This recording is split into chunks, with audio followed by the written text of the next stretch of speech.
मु मोर मालिका अमृत चैनल को ओडिशावासी को स्वागत करुअछि। आमे भविष्य मालिका शास्त्र अनेक थर शुणीचे श्री जगन्नाथ श्री महाप्रभु ही कल्की लीलाखेला करने को आसवे, किंतु जन को संगरे धरी आसवे। से तांकर प्राण प्रिय श्री गुरु ही अटंती। सबुठी ही भविष्य मालिका शास्त्र रे ए संबंध रे उपस्थापन करा जायछि। जदिओ भविष्य मालिका शास्त्र रे अनेक गुड़िए विषयवस्तु को उपस्थापन करा जायछि, किंतु यह प्रमुख विषयवस्तु अटे जहाँ गुरु ठाकुरंकर लीलामृत ही अटे। तेबे आज आमे शुणिबा जीव परम संहिता पुस्तकर प्रथम आरंभ एक श्रीगुरु वंदना दि जायछि, जोठारे संस्कृत रे से श्रीगुरु वंदना को दि जायछि, किंतु सेठारे मध्य एही कल्की लीला संबंध रे बा गुरु ठाकुरंक लीलामृत संबंध रे किभଳି भाବରେ वर्णना करा जायछि चलंतु शुणिबा। गुरु ब्रह्मा गुरु विष्णु गुरुदेव महेश्वर। तेबे एठी जो गुरु वंदना करा जायछि, जो श्रीगुरु वंदना एठी करा जायछि, यह कोनोसी साधारण गुरुंक पई नुह कि सार्वजनीन गुरु समस्त गुरुंक पई नुह। यह सेही गुरुंक पई विदित अटे जहांक अंगरे स्वयं ठाकुर निजे आसीबे कल्की लीलाखेला करिबाकु। तेबे चलंतु शुणिबा। गुरु ब्रह्मा गुरु विष्णु गुरुदेव महेश्वर साक्षात गुरु परम ब्रह्म तस्मै श्री गुरुभ्यो नमः। मूल नाम ठुल ब्रह्म बेनी जुग्मं मेकाक्षरं ब्रह्मं मेकाक्षरं अहं तस्मै श्री गुरुभ्यो नमः। द्वयं रूपं मय देयं कीटु ब्रह्मं संजायतें तो ध्यायं शरीरे सदा स्नरा ब्रह्मं दर्शकं। तेबे एटी तो संस्कृत रे उल्लेख रही। ज्ञानी पंडित गुणी माने आपण माने बुझी पारुथिबे एटी जहाँ वर्णना कराई। गुरु को ब्रह्मा विष्णु महेश्वर रूप तो वर्णना कराई। आमे समस्ते जानिछे आगुरु गुरु स्वयं परम ब्रह्म अटंती, किंतु तापरे जो कथा कह जाइछि मूल नाम ठुल ब्रह्म बेनी जुग्मं मेकाक्षरं। तेणु बेनी जुग्म कथा कहुछि।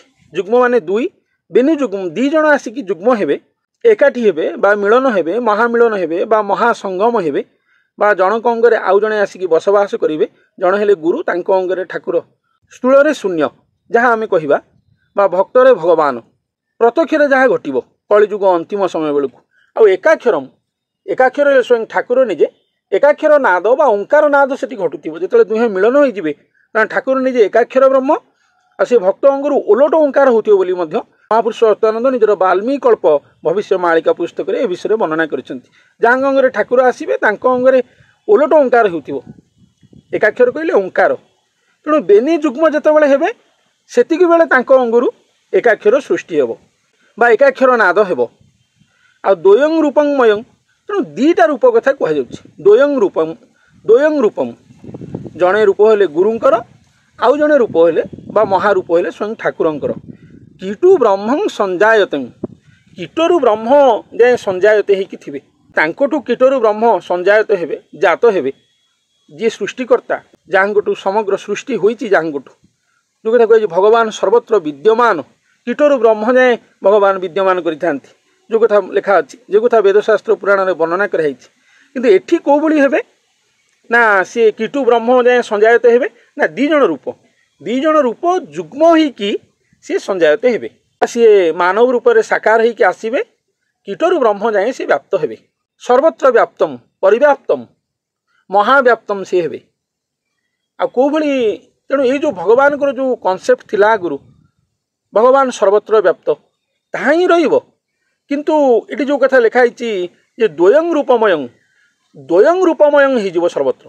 केवल भगवान रूपमयं हबनी, जेहेतु से भक्त तांग सहित मिसी जिवे, एकात्म होई जिवे। भक्त भगवान एकात्म होई कि कल्की अवतार हेबे। तेणु द्वयं रूपमयं हेबो समग्र सृष्टि। कीटु ब्रह्मं संजायते।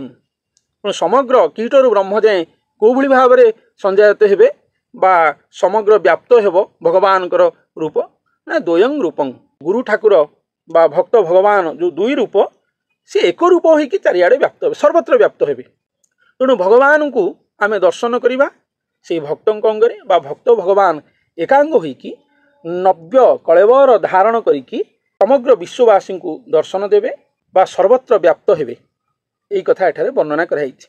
सबुठी ही भविष्य मालिका शास्त्र रे एई संबंध रे कथा ही वर्णना कराइछि।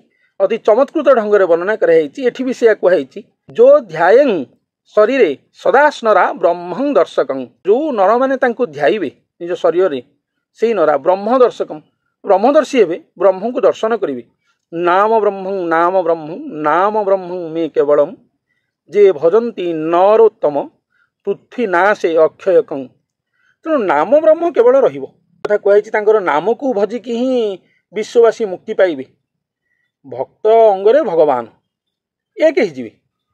ତେଣୁ ଭକ୍ତର ନାମକୁ ହିଁ ସ୍ୱୟଂ ଭଗବାନ ଆସିକି ଭଜୁଥିବେ, ସାରା ବିଶ୍ୱବାସୀ ଭଜିବେ। ନାମ କହିଲେ କୌଣସି ହରେ କୃଷ୍ଣ ହରେ ରାମ ଯେଉଁ ମହାମନ୍ତ୍ର ସେ ନାମ କଥା କୁହାଯାଏନି, କୌଣସି ମନ୍ତ୍ର କଥା ଏଠି ବି କୁହାଯାଏନି। ତେଣୁ ସେଇ ଭକ୍ତଙ୍କର ନାମ, ସେଇ ଏକମାତ୍ର ଭକ୍ତ ଶିରୋମଣି ଯାହାଙ୍କ ଅଙ୍ଗରେ ଠାକୁର ଆସିଥିବେ, ସେଇ ନାମ ବ୍ରହ୍ମଂ ମେ କେବଳଂ। ସେଇ ନାମ ବ୍ରହ୍ମକୁ ଭଜିକି ହିଁ ଏ କଳିକାଳବାସୀ ବା ଏ କଳିକାଳରେ ଗ୍ରାସିତ ମଣିଷ ସମାଜ ସେଇଥିରୁ ହିଁ ଉଦ୍ଧାର ହେବ। ଏହା ହିଁ ଏଠାରେ ବର୍ଣ୍ଣନା କରାଯାଇଛି। ଯେ ଭଜନ୍ତି ନରୋତ୍ତମ ପୃଥ୍ୱୀ ନାଶେ ଅକ୍ଷୟକଂ। ଯେଉଁମାନେ ଭଜନ୍ତି, ସେଇ ନରୋତ୍ତମ କହିଲେ ନରମାନଙ୍କ ମଧ୍ୟରେ ଉତ୍ତମ କେଉଁମାନେ? ନା ଯେଉଁମାନେ ସେ ନାମ ବ୍ରହ୍ମ କେବଳ ଭଜିବେ।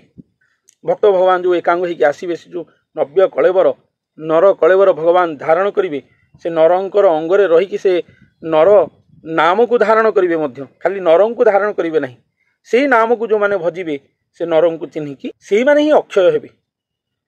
ତାଙ୍କର ସମସ୍ତ ଜନ୍ମ ଜନ୍ମର ପାପ ତାପ ନାଶ ଯିବ।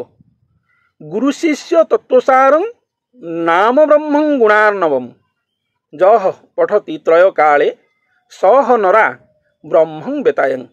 ତେଣୁ ଏଇ ଯେଉଁ ଗୁରୁ ଶିଷ୍ୟ ତତ୍ତ୍ୱସାରଂ, ଏଇ ଯେଉଁ ଗୁରୁ ଶିଷ୍ୟ ତତ୍ତ୍ୱସାର, ସ୍ୱୟଂ ଭଗବାନ ଆସିକି ଏଠି ଶିଷ୍ୟ ହେଇଯାଉଛନ୍ତି ଗୁରୁଙ୍କ ପାଖରେ। ଏଇ ଯେଉଁ ଗୁରୁଧର୍ମ କଳିଯୁଗ ଅନ୍ତିମ ସମୟ ବେଳକୁ ଯେଉଁ ପ୍ରତିଷ୍ଠିତ ହେବ, ଏଇ ଯେଉଁ ତତ୍ତ୍ୱସାର, ଯେତେ ତତ୍ତ୍ୱ ଧରା ପୃଷ୍ଠରେ ସୃଷ୍ଟି ହେଇ ଆସିଛି ସତ୍ୟଯୁଗ ଆରମ୍ଭରୁ, ସୃଷ୍ଟି ଆରମ୍ଭରୁ ଏଯାବତ୍, କିନ୍ତୁ ଏଇ ଯେଉଁ ତତ୍ତ୍ୱସାର କଳିଯୁଗ ଅନ୍ତିମ ସମୟ ବେଳକୁ ଜଣେ ଭକ୍ତ ଶିରୋମଣିଙ୍କ ଅଙ୍ଗରେ ସ୍ୱୟଂ ଭଗବାନ ପ୍ରତିଷ୍ଠିତ କରିବେ, ରଚନା କରିବେ। ଏଇ ଯେଉଁ ତତ୍ତ୍ୱସାର, ଏଇ ଯେଉଁ ଗୁଣାର୍ଣ୍ଣବମ୍, ଏଇ ଯେଉଁ ନାମ ବ୍ରହ୍ମଂ ଯହ ପଠତି ତ୍ରୟ କାଳେ ସହ ନରା ବ୍ରହ୍ମଂ ବେତାୟଂ। ତେଣୁ କେଉଁମାନଙ୍କୁ ବ୍ରହ୍ମବେତା କୁହାଯିବ? କେଉଁ ନରମାନଙ୍କୁ? ନା ଯେଉଁମାନେ ଏଇ କଳିଯୁଗ ରସାମୃତ, ଏଇ ଗୁରୁ ଠାକୁରଙ୍କର ରସାମୃତକୁ ତ୍ରୟ କାଳେ ମାନେ ତ୍ରିସନ୍ଧ୍ୟା ଯେଉଁ କୁହାହେଉଛି, ସକାଳ ମଧ୍ୟାହ୍ନ ସନ୍ଧ୍ୟା ତ୍ରିସନ୍ଧ୍ୟା ଯେଉଁ ରହିଛି, ତ୍ରୟ କାଳ ଯେଉଁମାନେ ପଠନ କରିବେ, ଯେଉଁ ନରମାନେ, ସେଇମାନଙ୍କୁ ବ୍ରହ୍ମବେତା କଳିଯୁଗରେ କୁହାଯିବ। ଆଉ ଯେଉଁମାନେ ସେଇ ନାମ ବ୍ରହ୍ମକୁ ନିତ୍ୟ ସ୍ମରଣ କରିବେ, ସେଇ ନରମାନଙ୍କୁ ନରୋତ୍ତମ କୁହାଯିବ। ଏହା ନୂତନ ଶାସ୍ତ୍ର ଅଟେ। ତେଣୁ ନୂତନ ଶାସ୍ତ୍ରରେ କଳିଯୁଗ ଅନ୍ତିମ ସମୟ ବେଳକୁ ଏଇଭଳି ଘଟଣା ଘଟିବ। ନାମ ସାରଂ ତ୍ରୟ ସାରଂ ନାମ ସାରଂ ତତ୍ତ୍ୱ ସାରଂ ଗଳାହାରଂ ଯହ କରୋସି ଅନ୍ତକାଳେ ବ୍ରହ୍ମଂ ସ୍ଥିତଂ କାଳଦଣ୍ଡ ଖଣ୍ଡ କାରକଂ।